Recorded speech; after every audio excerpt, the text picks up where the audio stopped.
1953년 5월 29일 11시 반쯤. 오늘이 며칠이죠? 오늘 몇 월 며칠이죠? 5월 29일. 그러니까 1953년 5월 29일 11시 반이니까 지금부터 딱 69년 전 오늘 11시 반이니까 이 시간쯤 뉴질랜드 출신 산악인으로 영국 원정대의 일원이 되어서 당시에는 어떤 새도 넘을 수 없다는 전설이 깃든 에베레스트의 그 정상에 우뚝 선 사람이 에드먼드 힐러리입니다. 훗날 경이라는 자기를 받게 된 그는 모든 산악인의 영웅입니다.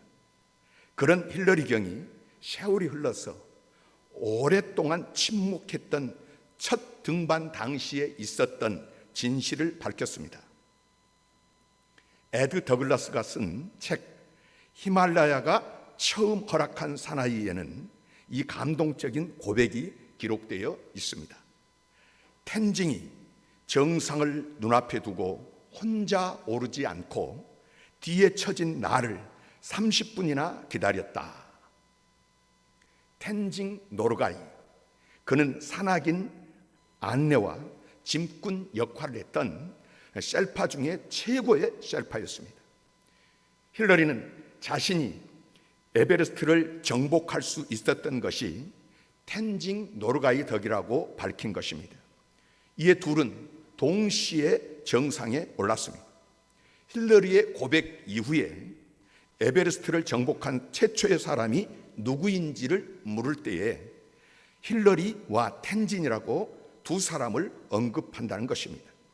힐러리 경은 에베레스트 정상에서 텐징의 사진을 촬영하고 자신의 사진은 찍지 않았습니다. 죽음을 무릅쓰고 동행한 텐징을 높여주고 존중했던 것입니다. 텐징은 1986년에 사망했지만 힐러리는 셀파들을 위한 공공사업에 생을 다했습니다. 잊을 수 없는 텐징에 대한 추억 때문입니다. 누구나 주목받는 주인공 장미가 되고 싶어합니다. 그러나 홀로 핀 장미꽃을 보십시오. 가지가 두드러지게 보입니다. 그러나 장미꽃이 안개꽃이 받쳐준, 그래서 안개꽃이 배경이 되어줄 때 가시가 숨겨지고 아름다운 축복의 꽃다발이 되는 것입니다. 오늘 하나님께서 우리에게 주신 본문에 하나님께서는 위대한 대사도 바울을 통해서 말씀하십니다. 29절입니다. 이러므로 너희가 주 안에서 모든 기쁨으로 그를 영접하고 또 이와 같은 자들을 존귀 여기라. 여기서 모든 기쁨으로 영접해야 할 존귀 여겨야 할 그는 누구입니까? 그 이름의 뜻이 매력 있는, 사랑스러운이라는 뜻을 가진 에바브로디도라는 사람입니다. 에바브로디도는 원래 빌립보 교인입니다. 에바브로디도 빌립보 교회는 사도 바울이 소아시아에 가서 복음을 전하려고 했지만은 성령께서 막으시는 것입니다. 자꾸 막으시는 것입니다. 그래서 바울이 밤에 환상을 보았는데 환상 중에 마게도냐 사람이 와서 우리를 도우라, 와서 우리를 도와주세요 하고 간절히 요청하자 바울이 마게도냐로 건너가서 유럽의 첫 성에 도착했는데 그것이 바로 빌립보입니다. 바울은 빌립보에 가서 아는 사람도 없고 갈 곳도 없으니까 강가에 기도하러 새벽에 나아갔다가 거기서 기도하는 사람들 만나는데 자주장사인 누디아라는 여성을 만났고요, 그에게 복음을 전했습니다. 우리 군산 신익교회가 생선장수였던 정광석 부부가 미국 남장로교 선교사였던 부일현 목사를 만나서 세례를 받고 그 집에서 교회를 시작한 것처럼 빌립보 교회도 누디아의 집에서 가정교회를 시작해서 유럽 최초의 교회가 된 것입니다. 그렇게 시작한 빌립보 교회는 믿음으로 성장했고 가난하고 어려운 상황 가운데서도, 왜 가난합니까? 예수를 믿는다고, 황제를 숭배하지 않고 예수를 믿는다고 핍박을 하고, 그 다음에 장사 거래하면서 예수 믿는 사람은 거래 안 한다 끊어버리니까 너무너무 믿는 사람들이 어려운 것입니다. 그래서 핍박을 받는 것입니다. 이제 그렇게 어려운 상황 속에서도 열심히 사도 바울의 선교 사역을 도왔습니다. 그렇게 한 10년이 지난 후에 바울도 복음을 전하다가 압송되어 가지고 로마 감옥에 갇혔습니다. 근데 바울이 그때 갇히게 된 것은 지금처럼 뭐 철장 안에 갇혔다기보다는 연금, 가택연금은 당해서 거기서 나오지 못하는, 그러나 비참한 생활을 하고 있는 그런 상황이 됩니다. 그 소식을 들은 빌립보 교인들은 자기들도 어렵고 가난한 처지에 있었지만은 힘써서 그들이 바울을 위해서 헌금을 했습니다. 당시는 우편이나 온라인으로 돈을 보내지 못하는 시대이니까 모아진 헌금을 그 교인 중에 한 사람인 에바브로 디도를 택해서 그 헌금을 바울에게 보내는 것입니다. 그렇게 헌금을 가지고 먼 길을 걸어서 로마로 온 에바브로 디도는 늙고 연약해진 바울을 아버지처럼 섬기며 돈만 전달해 준 것이 아니라 이제 그 감옥 생활하고 있는 바울을 그곳에서 뒷바라지를 하는 거예요. 옥바라지를 하고 섬긴 것입니다. 그러던 중에 문제가 생겼습니다. 에바브로 디도가 중병에 걸린 것입니다. 거의 죽을 지경에 이르러서 모든 사람들이 다 죽었다, 저 사람은 죽는다, 이렇게 생각했습니다. 그 소식을 들은 빌립보 교인들이 걱정을 합니다. 그에게 심부름을 보내서 고생을 시키고 이제 병들어 죽게 되었으니 우리의 책임이 아니냐, 우리가 괜히 그를 보내가지고 죽음에 이르게 한 것이 아닌가 하고 빌립보 교인들이 걱정한 것입니다. 빌립보 교회만 걱정한 것이 아닙니다. 내가 여기서 이대로 죽으면 나를 보낸 우리 빌립보 교인들이 얼마나 자책하며 괴로워할까? 또 바울 선생은 얼마나 괴로워할까? 에바브로 디도 자신도 걱정을 합니다. 그 내용이 26절에 있습니다. 그가 너희 무리를 간절히 사모하고 자기가 병든 것을 너희가 들은 줄을 알고 심히 근심한지라.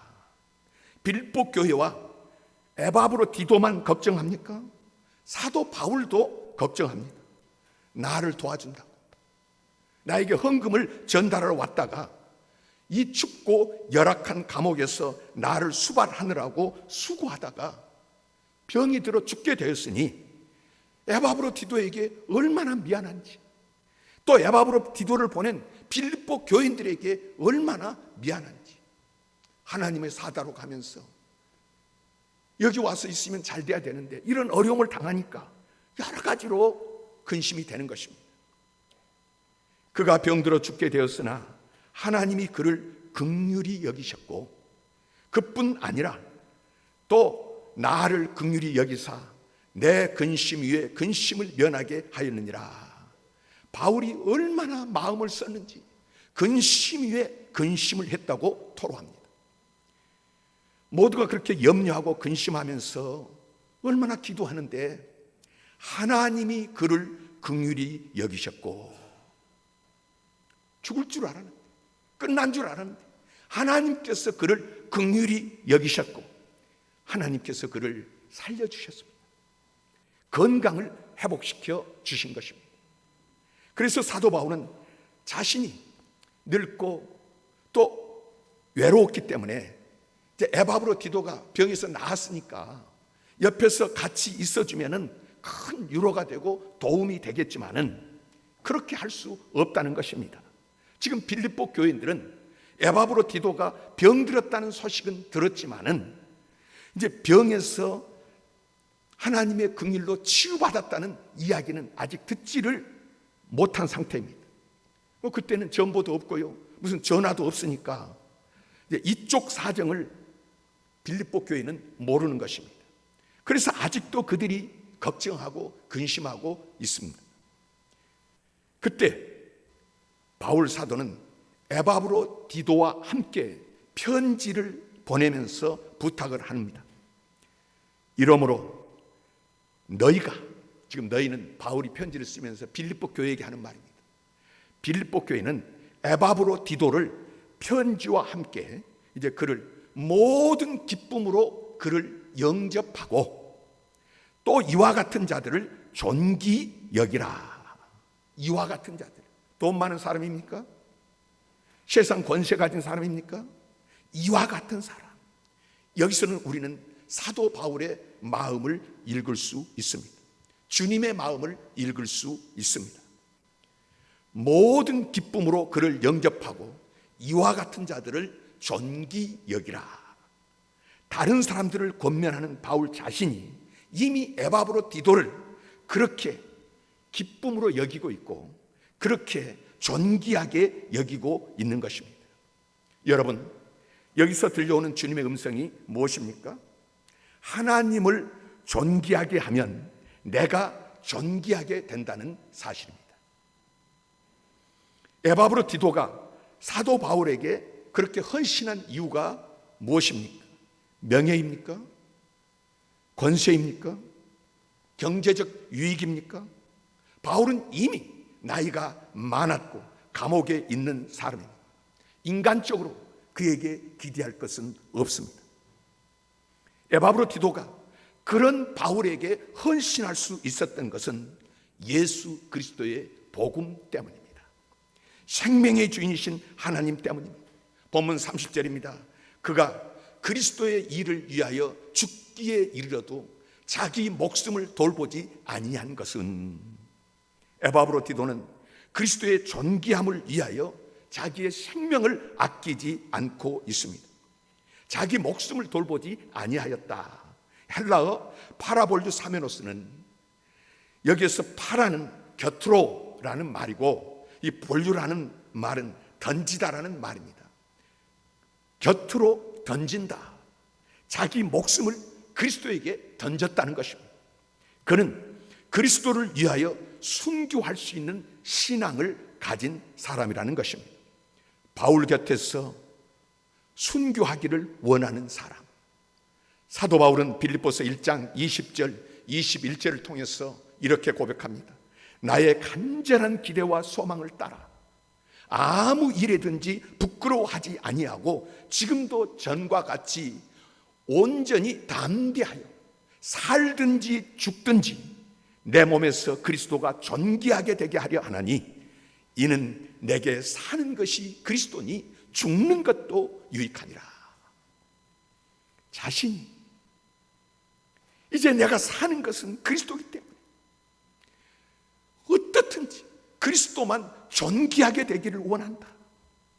바울이 이런 신앙을 가졌기 때문에 역시 사나 죽으나 그리스도를 존귀하게 여기는 에바브로 디도를 주 안에서 모든 기쁨으로 영접하고 존귀 여기라고 하는 것입니다. 내가 하나님을 존귀 여기면 하나님으로부터 내가 존귀함을 받습니다. 이 땅에서 아무리 존귀함을 받아도 하나님이 버리면 아무 쓸모가 없습니다. 그러나 이 세상에서 핍박을 받고 버림을 당해도 주님께 존귀함을 받으면 최상의 상황이 되는 것입니다. 우리는 내가 얼마나 주님을 존귀하게 여기는지, 내가 얼마나 주님을 존귀하게 여기는지 우리 자신을 살펴봐야 합니다.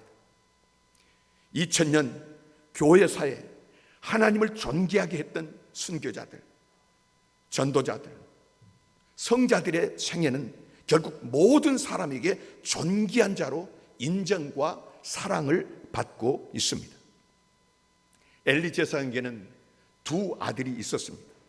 그러나 저들은 불량자였습니다. 사무엘상 2장 12절에 행실이 나빠 여호와를 알지 못하더라. 이들은 하나님을 두려워하지 않았습니다. 그래서 백성들이 제사를 드리려고 솥에 고기를 삶을 때에 그 기름을 태워서 하나님께 드리기 전에 살코기를 내어놓으라고 위협하면서 고기를 빼앗아가곤 했습니다. 하나님을 두려워하기는커녕 하나님을 멸시하는 일을 행했던 것입니다. 그런데 그 아버지 엘리 제사장은 내버려 두었습니다. 제사장의 두 아들은 하나님 앞에 악하게 된 것입니다. 하나님은 엘리 제사장에게 말씀하셨습니다. 너희는 어찌하여 내가 내 처소에서 명령한 내 재물과 예물을 밟으며 내 아들들을 나보다 더 중히 여겨 내 백성 이스라엘이 드리는 가장 좋은 것으로 너희들을 살찌게 하느냐? 나를 존중히 여기는 자는 내가 존중히 여기고 나를 멸시하는 자를 내가 경멸하리라. 결국 두 아들은 블레셋과 싸우는 전쟁터에 법궤를 메고 나갔다가 전사하고, 이 소식을 들은 엘리 제사장은 흔들의자에 앉아서 있다가 이 소식을 듣고 충격을 받아서 뒤로 넘어져 가지고 목이 부러져서 죽고 말았습니다. 하나님을 존귀하게 여기지 못한 자의 비극적인 종말이었습니다. 하나님을 존귀하게 여기는 사람은 말씀대로 순종하며 살아야 합니다. 하나님의 날 7일 중에 하루를 구별해서 하나님의 날이라고 말씀하십니다. 하나님의 것, 세상에 하나님의 것 아닌 것이 어디 있습니까? 그러나 이 모든 것이 하나님께로부터 왔습니다. 고백을 하며 하나님의 것을 귀하게 여기고, 하나님의 사람, 비록 이 사람이 세상에서 천대받고 이 사람이 배운 것이 없고 가진 것이 없다 할지라도 예수를 구주로 믿어서 하나님의 자녀가 된 하나님의 사람들을 존경하는 것은 좋은 자세입니다. 이사야서 58장 13절 14절 말씀입니다. 만일 안식일에 내 발을 금하여 내 성일에 오락을 행하지 아니하고 안식일을 일컬어 즐거운 날이라, 여호와의 성일을 존귀한 날이라 하며 이를 존귀하게 여기고 내 길로 행하지 아니하며 내 오락을 구하지 아니하며 사사로운 말을 하지 아니하면 내가 여호와 안에서 즐거움을 얻을 것이라. 내가 너를 땅의 높은 곳에 올리고 내 조상 야곱의 기업으로 기르리라. 여호와의 입의 말이니라. 잠언서 3장 3절입니다. 인자와 진리가 내게서 떠나지 말게 하고 그것을 내 목에 매며 내 마음판에 새기라. 그리하면 너가 하나님과 사람 앞에서 은총과 기중의 여김을 받으리라. 물질적인 축복보다 더 큰 축복인 하나님과 사람 앞에서 존귀 여김을 받지 못하는 사람들이 얼마나 많은지 모릅니다. 인간의 성공은 존경받는 것입니다. 욕먹고 멸시받는 것은 성공도 아니고 복도 아닙니다. 지난날 위대한 종들은 하나님을 높이다가 순교의 제물이 되었습니다. 또한 본문을 통한 하나님의 음성은 섬기는 자는 존귀 여김을 받는다는 것입니다. 에바브로 디도는 섬기는 종으로 살았습니다. 바울 사도는 30절 하반절에서 그에 대해서 나를 섬기는 너희의 일에 부족함을 채우려 함이니라. 에바브로 디도는 그의 이름대로 참 매력 있는 그리스도인이었습니다. 사도 바울은 빌립보 교인들에게 이와 같은 자들을 존귀 여기라고 했습니다. 에바브로 디도 한 사람뿐만 아니라 이와 같은 자들을, 이렇게 살아가는 자들은 다 존귀 여기라는 말씀입니다. 이 세상의 모든 관계는 상대적입니다. 내가 다른 사람에게 주는 만큼 받게 됩니다. 주지 않고 받으려고 한다면 그것은 잘못입니다. 예수님은 친히 말씀하십니다. 무엇이든지 남에게 대접을 받고자 하는 대로 너희도 남을 대접하라. 이것이 율법이요 선지자니라. 이것이 성경 전체의 내용인데, 무엇인지 남에게 대접을 받고자 하는 대로 먼저 하나님께 대접을 받고 싶습니까? 그러면 여러분, 하나님을 존귀하게 대접하시기를 바랍니다. 꼭 여러분 뭐 맛있는 것을 갖다 드리고 뭐 싸들고 와서 주는 것만이 존귀하다는 것이 아닙니다. 그 말을 존중해 주고요, 그를 마음속에 귀하게 여깁니다.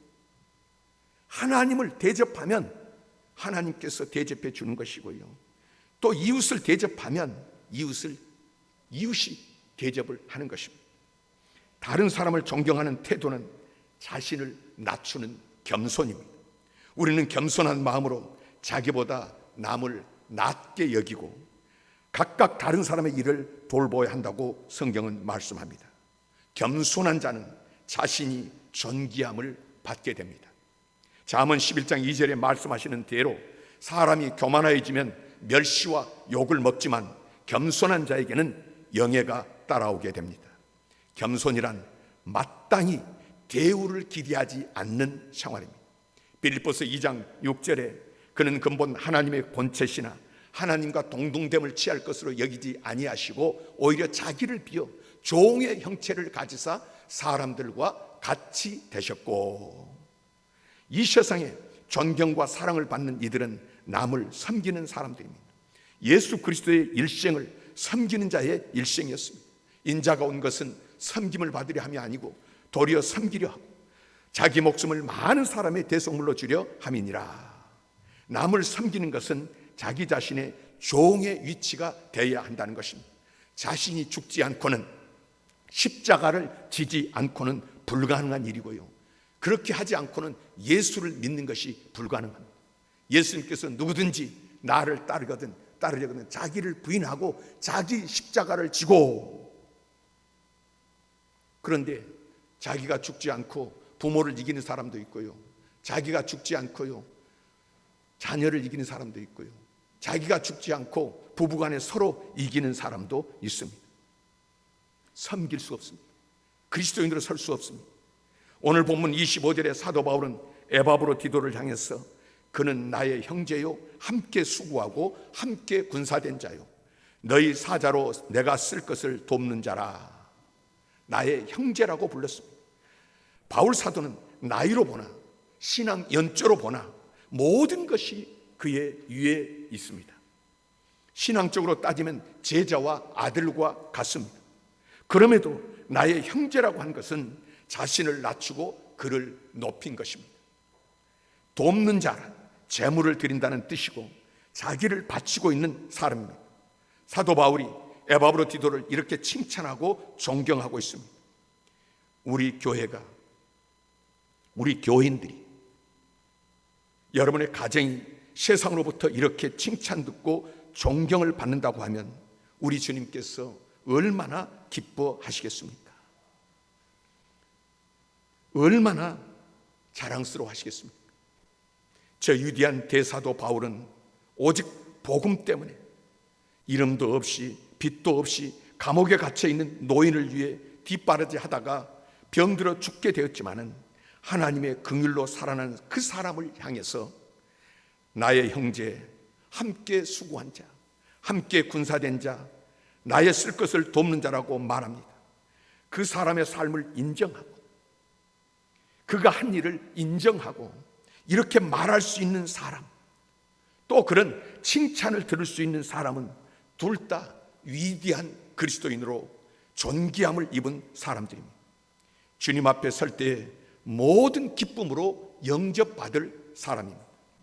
오늘 이 자리에 있는 부모님들, 자녀들, 모든 성도님들이 주님께로부터 또 다른 성도로부터 세상으로부터도 주 안에서 모든 기쁨으로 영접을 받고 존귀 여김을 받으시기를 주님께서 원하신 줄 믿습니다.